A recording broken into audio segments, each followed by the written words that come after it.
মেঘ বলতে আপত্তি কি? বেশ, বলতে পারি। ছাদের উপর মেঘ দাঁড়াতো ফুল পিসিমার বাড়ি। গ্রীষ্ম ছুটি চলছে তখন।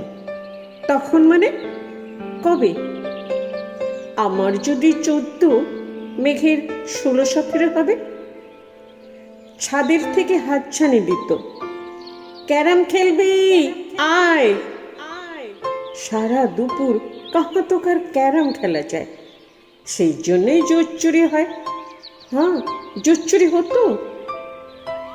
আমার যদি 14, মেঘের 15-16 মতো। ঘুরিয়ে দিত জানতো খেলা। শক্ত ঘুঁটে পেলে জায়গা মতো সরিয়ে নিত আঙুল দিয়ে ঠেলে।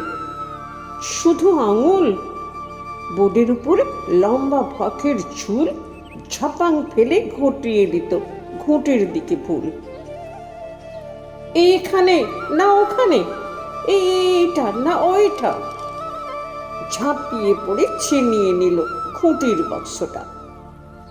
ঘুঁটির সেই প্রথম মরণ।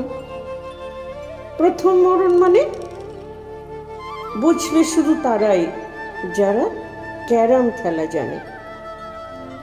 চলেও গেল কদিন ঝরে মেঘ, যেমন যায়। কাঠফাটা রোদ দাঁড়িয়ে পড়ল মেঘের জায়গায়। খেলা শেখাও, খেলা শেখাও, হাঁপিতে কাক। কলসিতে ঠোঁট ডুবিয়েছিল, জল তো পুড়ে খাক। খাক হওয়া সেই কলস আবার পরের বছর জলে ভরলো কেমন তোমায়? দেখ, সেসব কি কেউ বলে? আঁকতেও হয়, আঁকতেও হয়, আঁকতেও না ছাই। সত্যি করে বলে এবার, সব জানতে চাই। 2-1 ক্লাসের বয়স বেশি। গ্রীষ্ম ছুটি হলে ঘুরেও গেছে কয়েক বছর। এই জানে সকলে। আজকে দগ্ধ গ্রীষ্ম আমার, তোমায় বলতে পারি।